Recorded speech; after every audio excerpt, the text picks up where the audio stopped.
Monday Night Rugby on Off the Ball. With Vodafone, main sponsor of the Irish rugby team. We all belong to the team of us. Now then, we are talking La Rochelle 24, Leinster 21 at the Stade Velodrome. Matt Williams is on the line. He was at the game in Marseille. Hey, Matt. Hey, Joe. How are you, matey? Yeah, very well. Gerry Thornley of the Irish Times also at the game, I'm sure. Gerry, how you doing? Not too bad, Joe. How you doing, Joe? Matt? Hey, Gerry. Matt, pitch side for a lot of it, an extraordinary occasion from start to finish. Yeah, it was some day, all right. Very, very hot conditions, packed crowd, a lot more intimidating stadium for Leinster than I had anticipated. The La Rochelle supporters were vast and loud. It was an absolutely dramatic game that La Rochelle seemed to have lost time and time and time again. And as Ronan O'Gara pointed out to me when I was talking to him post-match on TV with you, Joe, the only time La Rochelle led in the match was the 79th minute. Mm. You know, it was pretty extraordinary. And if they hadn't have led in the 79th minute and lost, they would have received great criticism for being highly inaccurate, giving away lots of penalties, terrible, terrible sin bin, and wasting a great opportunity. And yet somehow they found a way to keep Leinster out, and Leinster just couldn't put them to the sword. And we're sitting there in those last moments just realising with a sinking feeling, my goodness, Leinster are going to lose this game and La Rochelle are going to win it. And that's obviously the way history has gone. And I don't know if you saw the scenes of La Rochelle coming back, the team coming back into the city of La Rochelle yesterday. It was on a bus coming into the port area of La Rochelle. It was like something out of a movie. Tens and tens of thousands of supporters screaming and singing with flags as the bus so slowly found its way through the crowd. It was really extraordinary scenes, and there'll be very low productivity in La Rochelle business for some time to come, I would imagine. Yeah, we saw the scenes. Extraordinary. Don't tell me French teams and fans don't care about the top 14 or about the European Cup as opposed to top 14. Well, you know, Rog deserves huge credit, which he's getting, but he has transformed that club from a club that had no interest in Europe to champions, and has taken the whole city, if not province, with him. And that just goes to show what leadership is. And some clubs get Europe in France. They have a history of it. They want it. They desire its passion. And other clubs don't. And that all stems from the leadership. And Ronan has proved that to be unequivocally true. And he deserves great credit for it, for not just for the win, but for that saying to the club, to the president, Europe is valuable. Europe is something that we will enjoy. We can get a lot out of it. It's a cause worth fighting for. And you can see that the people of La Rochelle have bought into that. I mean, they're truly extraordinary scenes. And you know what? Like, I'm Leinster and I want Leinster to win.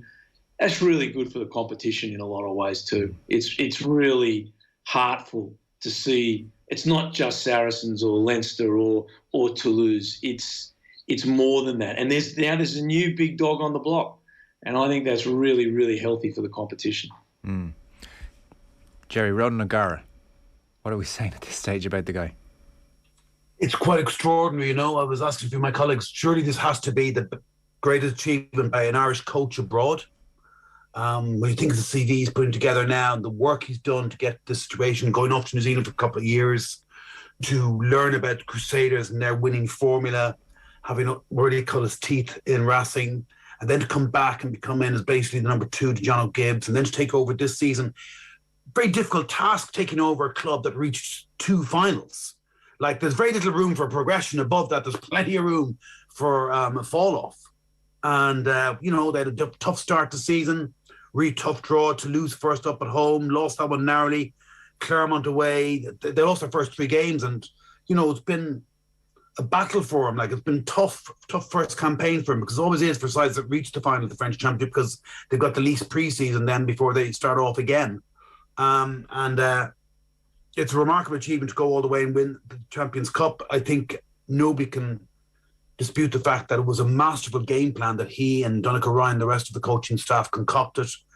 They knew that the speed of Leinster's ruck ball and getting to the edges are their two lifebloods. And they went after every breakdown, not often illegally, got away with it, played the laws to the absolute nth degree. Same with the offside line in cutting off the outside edge, which meant that James Lowe hardly featured in the game as an attacking threat, just purely for kicking purposes. Whereas they themselves, through getting, and true to Rogers' word that they would play ball, they themselves turned up the power game when they had to, but also, you know, when after generating go-forward ball through Will Skelton or whomever through the middle, were able to get to the edge far, far better. And that was perfectly evidenced in the Raymond Rule try. And from that moment onwards, really, Leinster were never comfortable. I'm sure we'll go into the match in more greater detail, but you have to say it was a complete, if anything, Ronan O'Gara and the La Rochelle think tank out-taught Leo Cullen, Stuart Lancaster and Cohen Leinster, and that was a big factor in the win. Well, I'll come back to that point. It strikes me, Matt, as well, we are 14, 15 months out from a World Cup, after which the next World Cup cycle starts. So the powers that be in various countries will be thinking about the next cycle, and they will have noticed what O'Gara has done here. Like, so ahead of schedule. This is like the kind of thing a coach spends 5, 6, 7, 8, 9, 10 years, a decade, you know, building something to reach this kind of a mountaintop. And O'Gara's just so far ahead of schedule here. Who knows what his plans are? Difficult man to read at times, but it's hard not to think that he will certainly be on the short list of quite a few very significant test match countries to take over after 2023. There'll certainly be conversations and phone calls, I would think. There's a couple of nice images I have here. All the Munster supporters were supporting La Rochelle, and that's great. I understand it with Donncha Ryan there, who is such a wonderful bloke, and Ronan. And if Ronan then coaches England, I can't wait to see all the Munster supporters supporting England then. I'm looking forward to that moment. I'd throw one spanner into Gerry's spokes there, and I think we all forget Mark McCall is a very proud member of the Irish rugby community too, and has several European Cups and premierships under his belt at Saracen. So I think we just got to keep it in perspective. There is no doubt that Ronan has done a brilliant job. If I would give advice to Ronan, and I would like everyone out there just to breathe a bit, you've got to extend your career as a coach. If you jump too early, you get pumped out the other end too early. I certainly hope Ronan stays for a number of seasons at La Rochelle and builds a significant library of experience. I think it was I texted him this and he didn't like it. La Rochelle lost to Perpignan and Biarritz this year, who are last and second last in the top 14. And they're all great experiences for a young coach. You've got to know the hard yards as well as the good ones. And what Ronan did really well this year was back end his season. So and Donncha suggested this to me on Saturday when I was talking to him, that their pre-season was aimed for May, to be right in May. And they sacrificed some games early on. Now, that's a risky business in the top 14, and Ronan's they're running fourth at the moment.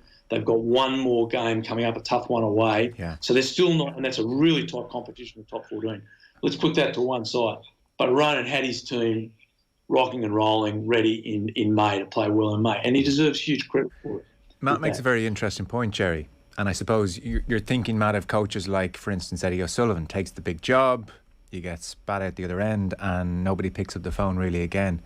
I suppose the counter argument might be the careers of a Graham Hendry and a Warren Gatland, who, you know, Gatland reignites his career after the disappointment of Ireland, has this long career operating at a very top level. You have Graham Hendry similarly off to Wales and then the big job. So, you know, who knows what way O'Gara sees it or how the chips may fall.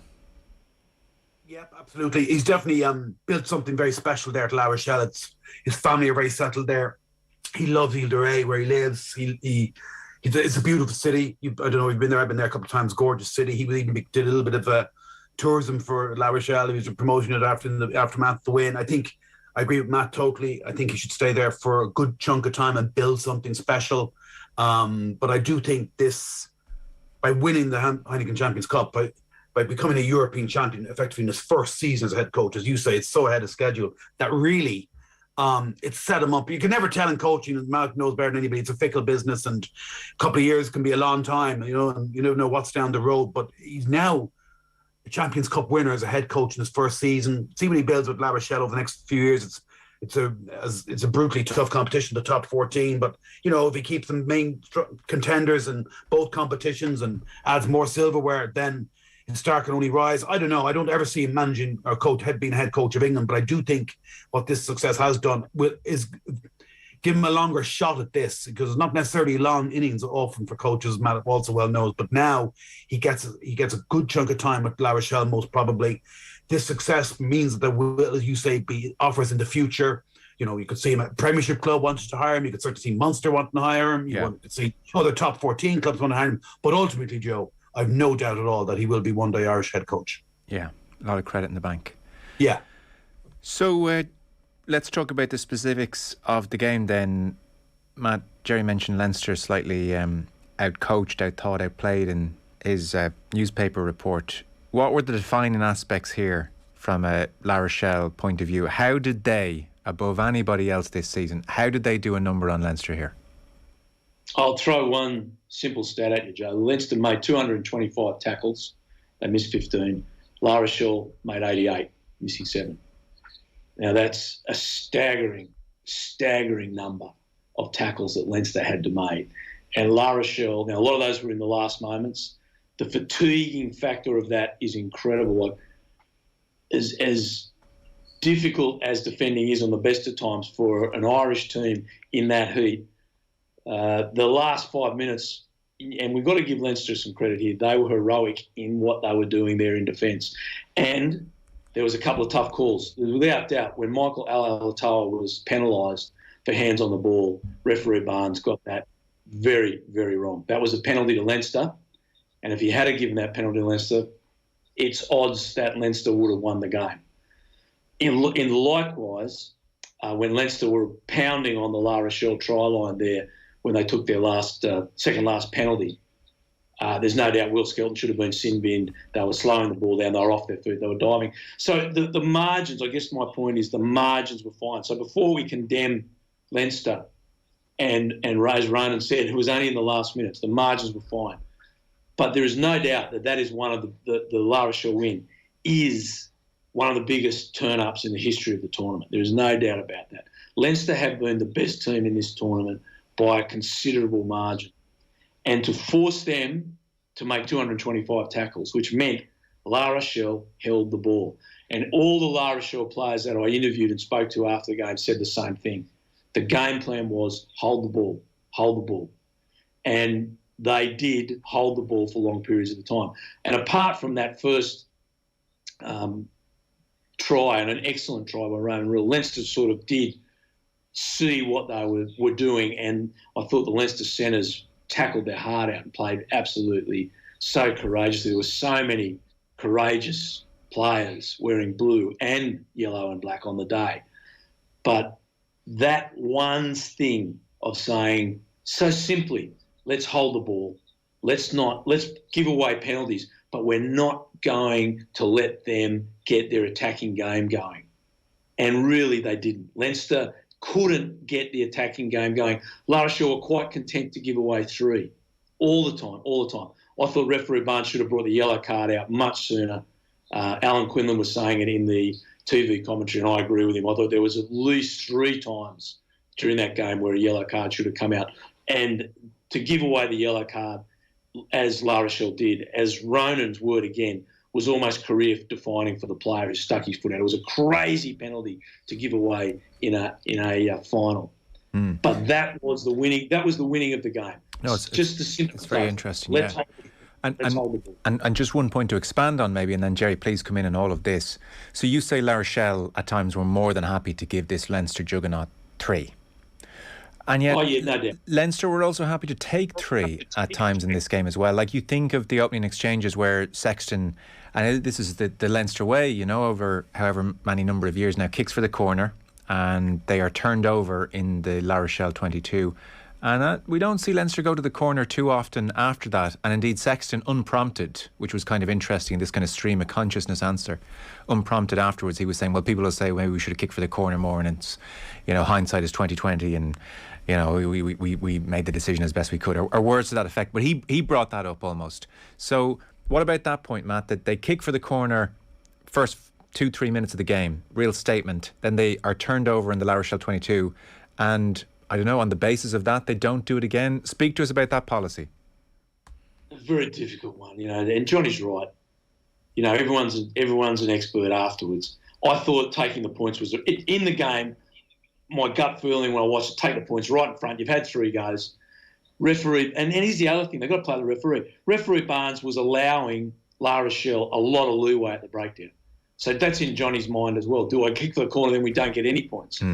And when they were more than 2 scores ahead, as I said, I thought Leinster were comfortable. When the sin bin happened, I actually sat back, and there were Leinster supporters behind me, and everyone said, that's then La Rochelle are finished. And especially when Ross Byrne came up and kicked the penalty so confidently. I thought, well, that's them, they're gone. Yeah. Then everything seemed to turn against Leinster in that time. And in the end, they turned the ball over and almost never got the ball back after Ross Byrne kicked the penalty from the sin bin. They just dominated possession, and Leinster were just forced to make tackle after tackle. There is no doubt that Leinster not scoring a try, and I'm not sure of the stat, Gerry might be on top of that. I have heard it has been a number of years since Leinster didn't score a try in a European Cup game, in a Heineken Cup game. If Leinster had scored a try, they would have won that game. So there's another factor in it. But again, the fine margins, and aren't we smart sitting here afterwards to be able to say it? Sure. It was no doubt that was also a factor that La Rochelle, Gregory Aldrich said it to me, La Rochelle believed if they could be within 2 scores within the last 20 minutes at the 60-minute mark, that they were never going to quit, and they had a shot.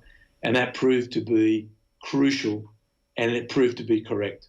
Yes, well, it seemed O'Gara, and he said it in a post-match interview, that he was well aware Leinster scored 60% of their points first 20 minutes, La Rochelle scored 60% of their points final 20 minutes, and the team were all well aware of that. Ironically, Gerry, is it probably the 2018 final last time Leinster mightn't have scored a try? Yeah, ironically, that is the last time. Yeah, the triless final in Bilbao. So you can win finals without scoring tries. It's probably one of the more winnable matches because finals tend to be very tight-taut affairs. And it was interesting you said that Johnny was, of his own volition, came out with this, about questioning himself. Because we know that Johnny likes to gamble with house money and go to the corners a lot. And you remember in the Six Nations against France, the game in lockdown, he got criticised for going to the corner with the last play of the first half, France escape. And the thing about it, there was a penalty in injury time, or in overtime, that they earned after surviving a siege in their own line when Danny Friso was rightly penalised for scrumming and whipping the scrum around by Christopher Ridley. And I thought, this is another big issue, but that's a separate matter. The way teams now scrummage against Leinster / Ireland, I thought La Rochelle was scrumming at an angle all day long and weren't only penalised for it once. But leaving that aside, so it's now 9-7, and you're relieved to be 9-7 up, and you make a break up the right, and you get a penalty, and it's in overtime. So if you elect to go for a scrum or a kick to the corner, you almost have to score 7, or it's a psychological blow for your opposition. Because they come out, and that's what happened with France. You remember, if it's the last play of the half and you don't score the 7, then you've given the momentum to the opposition. It's a huge play for the defending side, and you can be damn sure La Rochelle would have put their heart and soul into defending that. I went through. It's like it is curious because Leinster, if you look at it, had a really dominant maul early on, and they got a lot of yards out, and they got about 4 penalties. They got the yards or penalties in at least 4 of their mauls where they went for it. And on another occasion, La Rochelle again came in from the side so blatantly and were penalised for that. Danny Bristow again. So, but then ultimately, La Rochelle turned down 3 in front of the post, entering the last 10 minutes. So they go, no, we're going to stay here until we get a try. So they had the courage of their convictions, and they went to the corner, went for scrums eventually. Leinster's heroism actually worked against them because it meant that the clock was run down, they didn't have a chance for a restart. But I looked at all the penalties, and the irony being that La Rochelle did get 7 points off their maul and Leinster didn't when they had the more potent maul. But every one of the penalties are almost directly in front of the posts. They're not tap-ins to the corner. You're only like they're very, very, very kickable 3 points each time. And you could understand, like, another time was to restore the 5-point lead early in the second half. Then another time was to make it a 2-score game. They'd never had that breathing space of being more than 7 points clear. They go 18-10 ahead. So I can understand why, in each instance, just the way it happened on the pitch at the time, that Leinster decided they would go for 3 each time. And, you know, had they won, like in Bilbao, there wouldn't have been much criticism of it. It's all very scoreboard analysis, isn't it? You know, yeah. Because Leinster lost, we're more critical of Leinster. Had they somehow heroically held out, had Wayne Barnes given Michael Alatoa that penalty, which he should have done, and then we would have been hailing a great Leinster heroic defensive rearguard action and, you know, not being at their best, but true champions found a way to win. Meanwhile, La Rochelle find a way to win with like 60, 70, 80 seconds to spare. And if they hadn't, as Ronan O'Gara said afterwards, they would have been defined by 3 final defeats in 2 seasons. Oh, they're bottlers. Liverpool is a prime example of the ridiculously fine margins between success and failure at the very elite level of sport. But I do think that on the balance of play, I think that Leinster, every time they went for 3, they were probably right to do so. Yeah. I think Wayne Barnes had a really overbearing influence on the game. I think he does that. I watched the Stade Francais Connacht match in the Champions Cup earlier this season, and in the last 15 minutes, the penalty count was 7-0 to Stade Francais, and some of them were ridiculous. And I thought he had an appalling game that day. And I just feared, as that end game kept going on and on. I think even the final try was with an advantage play, wasn't it, from Revier? Yeah. So you just knew it was almost inevitable. And in actual fact, I don't know about you, Matt or Joe, at around the 75-minute mark, I was thinking, geez, are Leinster almost better off letting them score here? So at least they've time to go back down the pitch and take the game into extra time or win it. But unfortunately for them, they didn't have. And so now the post-mortems, and it's going to be, I presume we'll come on to this again, but it's quite a significant and painful defeat for not just Leinster rugby, but I think Irish rugby as well. Great and all as it is for La Rochelle and the tournament. Magnificent for the tournament. Yeah. I have to say, until Sexton brought up the kicking penalties as opposed to kicking to touch point, it hadn't jumped out to me massively either. I don't think it was a big conversation in our studio, or it was something almost he brought up. Matt, I distinctly remember at half time. So, you know, one of O'Gara's quotes post-match about this team who are 6-0 down, and then they're 5 down at half-time and probably feel aggrieved, and then they're 8 down and the match looks over, and then they lose a man to a yellow card, self-inflicted as it was, and they keep going, La Rochelle. There's a calmness about them. And O'Gara said afterwards, we've managed to put some fighting Irish spirit into the Frenchies, was his way of putting it.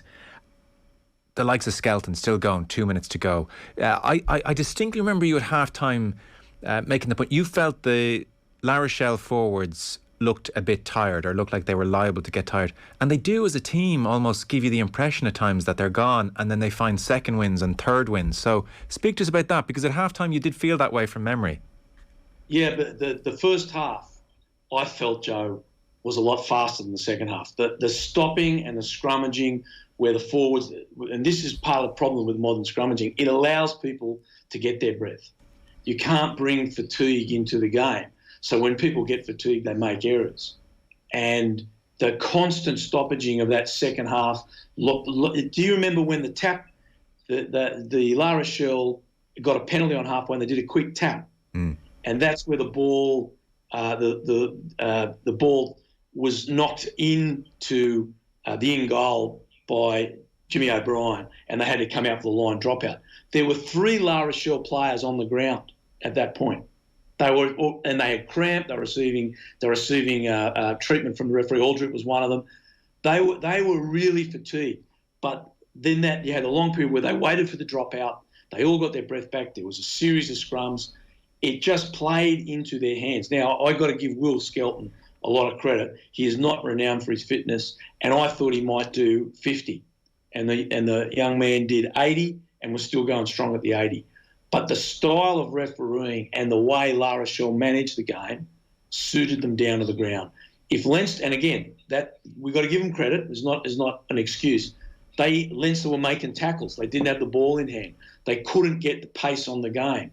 But when Leinster got the pace on the game, as they were doing in that period in the last minutes of the first half, La Rochelle were really struggling. That scrum where La Rochelle were penalised was right in front of where I was sitting. And before it, They were really sucking it in. And I agree with everything that Gerry said, that the way teams are scrummaging against Irish teams now is highly illegal. And that penalty against Priso was 100% correct. I've watched the video of it again later. But yes, they were fatigued. But again, here's your match management.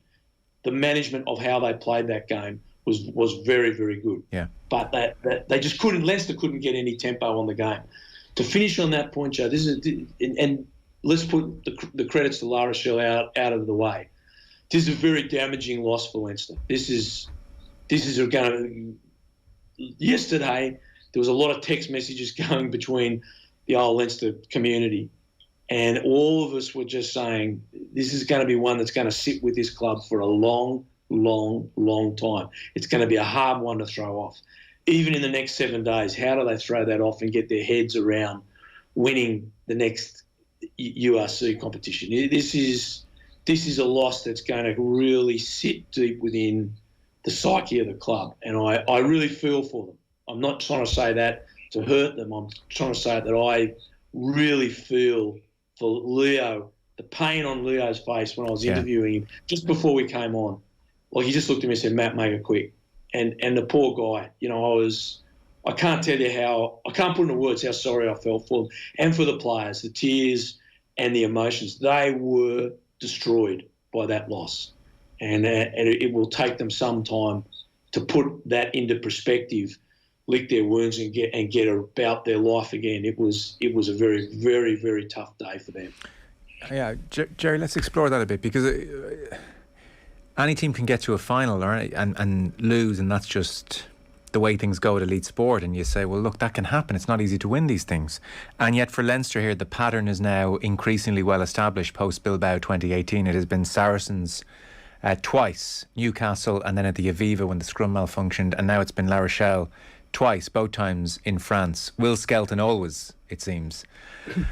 And so you can imagine one of the reasons Leo Cullen is slumped and Lancaster slumped and the players are slumped is that throughout this season, I've been listening to all you guys talking about the fact that Leinster have taken the lessons of those previous defeats and they have adapted.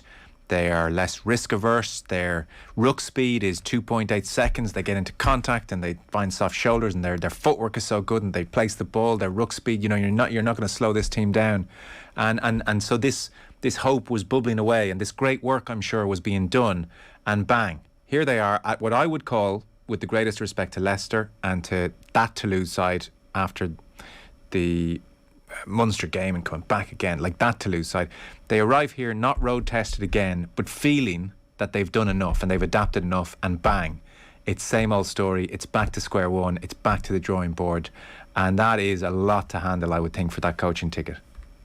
Yeah, it is an awful lot to handle, because Leinster didn't just have a 2-week run into this final; they had a 13-month run into this final. Their whole game was reinvented entirely on the premise of what went wrong against La Rochelle behind closed doors in Stade de Flandre 13 months ago. Everything they've done was designed for that never to happen again.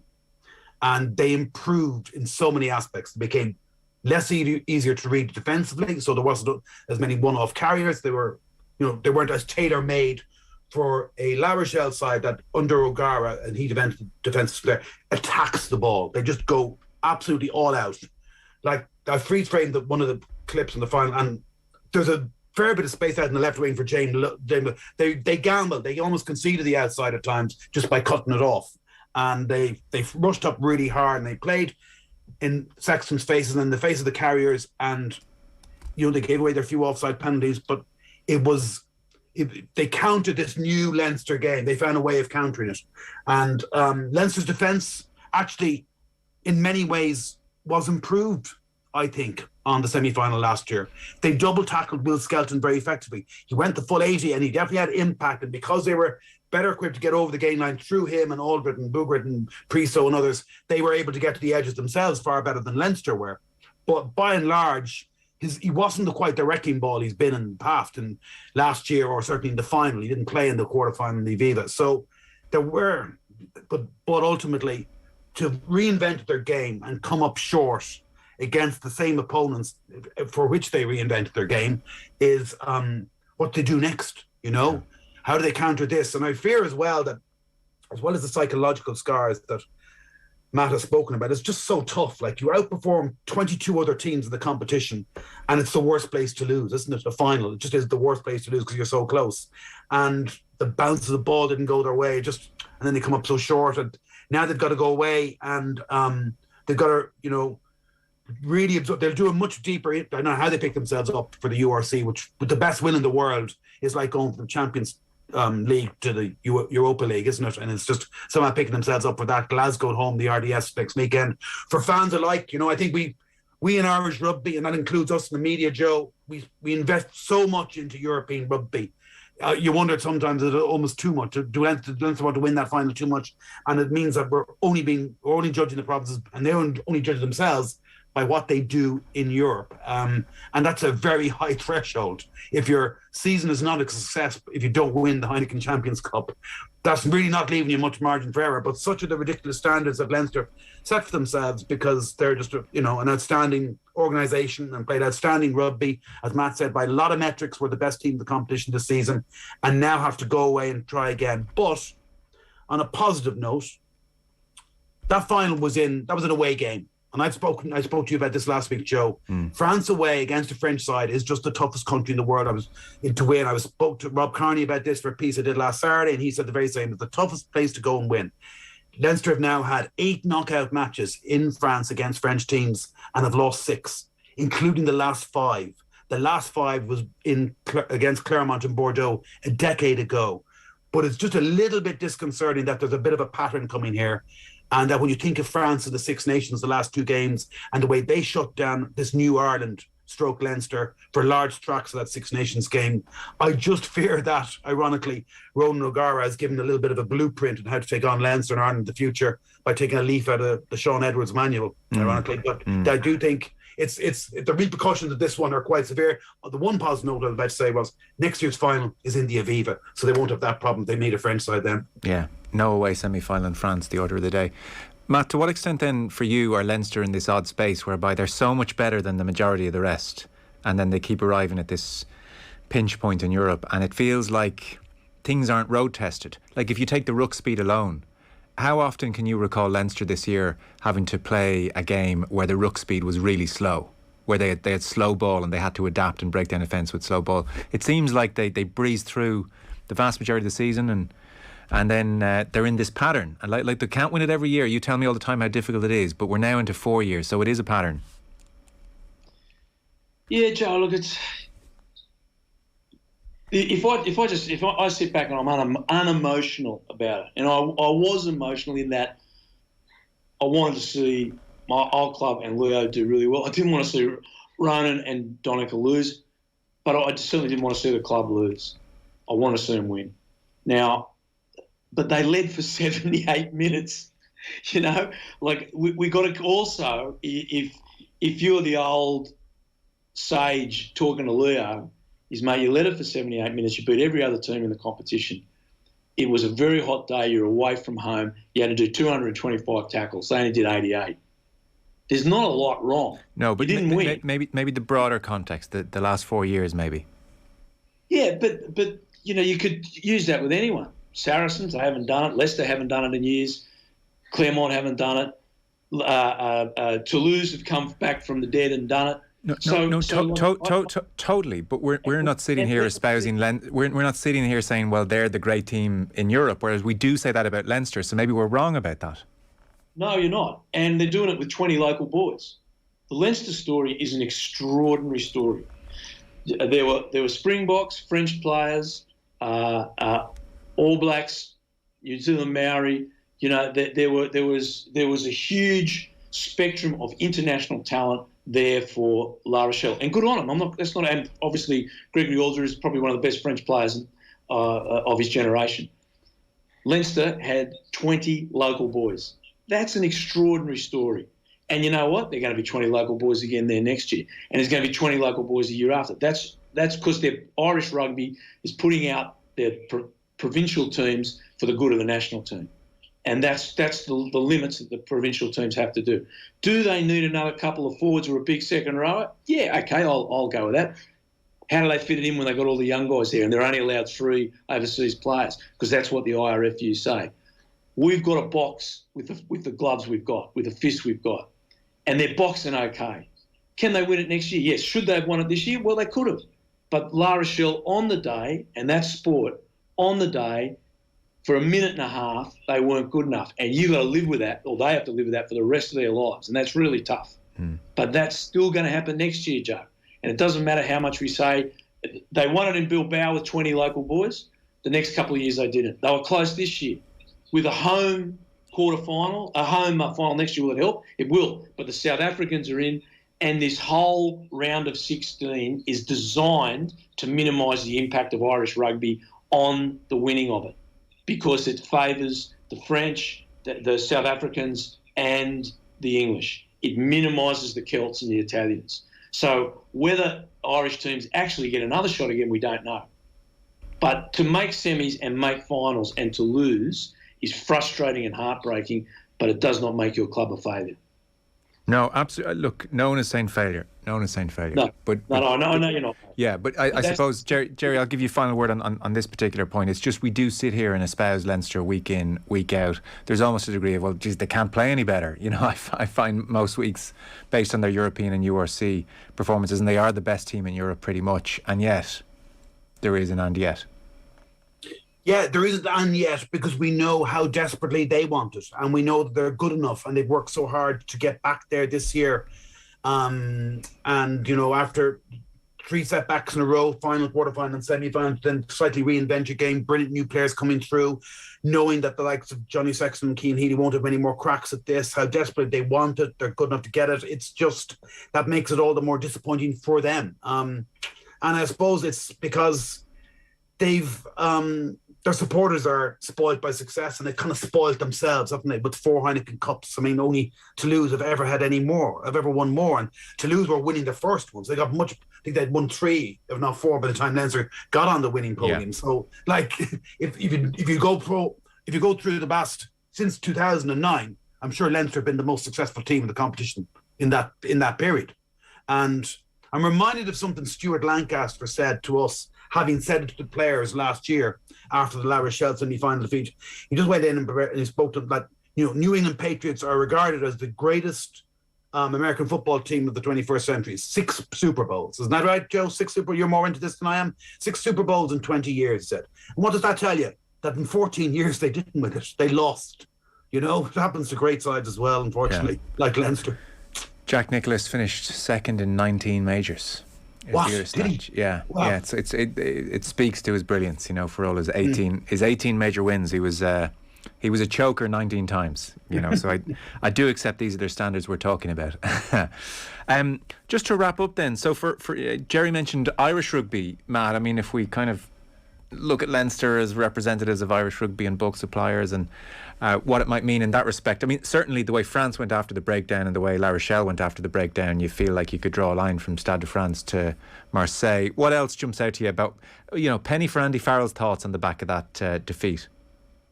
Well, it's very, Joe, look, as you know, I've been sitting in studio for the last couple of years with you, and I've got to say, as much as I miss being in studio, it was great being on the sideline, because there's just so many great rugby minds there. And when I walked along and spoke to everyone from Lawrence Delalio, Shawnee O'Brien was there, obviously Brian O'Driscoll, Austin Hooley was there. I didn't have one person say to me they thought La Rochelle would win, except Sean Edwards was there, and I've known Sean for many years. Went back, he played rugby league in Sydney for the Balmain Tigers. That jersey behind me is the jersey he wore in 1989. And I was talking to him about a few things, and he said, what about today? And I said, well, how can you say it's not going to be Leinster when you look at everything? And he said, the French think they can win. And that's exactly that. He didn't go on and say, explain to me how they were going to do it. He just said to me, the French think they can win. So it does tell you that, and let me also put it, I think France can certainly win the World Cup next year. So if Ireland can go toe-to-toe with France and toe-to-toe with New Zealand on any given day, which I believe they can, that means they've got a shot at it. And the World Cup, as we saw last year with England, last World Cup cycle with England, It's all about who turns up on the day. They turned up against the Kiwis and they couldn't do it a week later. Last week, Leinster were poor. And we all know they weren't at their best. So, mate, that's just the way it is. Joe, I do have to head off, mate. I'm getting called away here. No problem at all. We're pretty much done anyway. Thank you so much, Matt. Appreciate it. Pleasure, guys. We'll see you soon. Matt Williams there. Gerry, do you want to expand on that, or what you think Andy Farrell might make of what happened, or is it all irrelevant?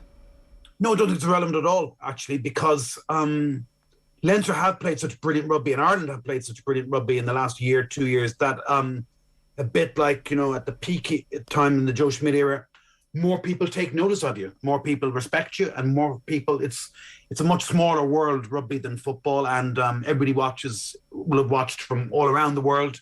Coaches, opposition coaches everywhere, players would watch, particularly coaches would watch what happened in the Six Nations in Paris and watch what happened last Saturday in Marseille and say, so that's how you stop them. Because, at times when they really clicked, what were they were averaging 7 tries a game, Leinster, over 40 points. Nobody had ever done this in the history of the Heineken Cup. Toulouse couldn't contain them. Leicester couldn't contain them. Montpellier and Bath were blown away.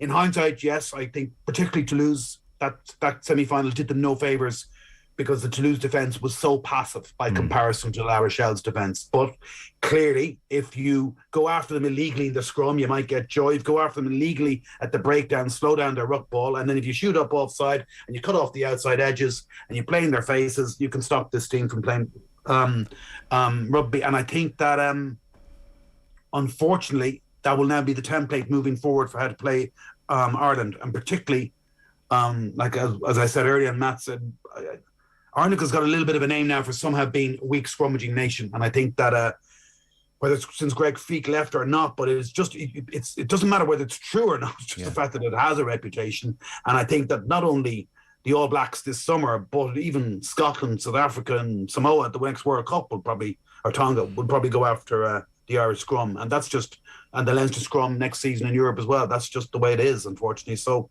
yeah, I think there are consequences of this Leinster defeat that translate into the international arena, if you like. Okay, very interesting. Well, listen, thank you so much. There is a degree, once again, with Leinster, where we take their excellence for granted for much of the season, and then we stand there and say, well, what have you done for us lately, when they fall at the hurdle. Ultimately, I think you genuflect before O'Gara and say what he's done with this team, the grit he has imbued them with, the calm, the fight in them, and the resilience. You just say, what an absolutely extraordinary coaching performance. It really was. Absolutely. Hats off to him. Fair play to him. Gerry Thornley of the Irish Times. Thanks so much, Gerry. Appreciate it. Cheers, Joe. Cheers again to Gerry and to Matt. Our rugby coverage and Off the Ball is with thanks to Vodafone, main sponsor of the Irish rugby team. We all belong to the team of us. Monday Night Rugby on Off the Ball. With Vodafone, main sponsor of the Irish rugby team. We all belong to the team of us.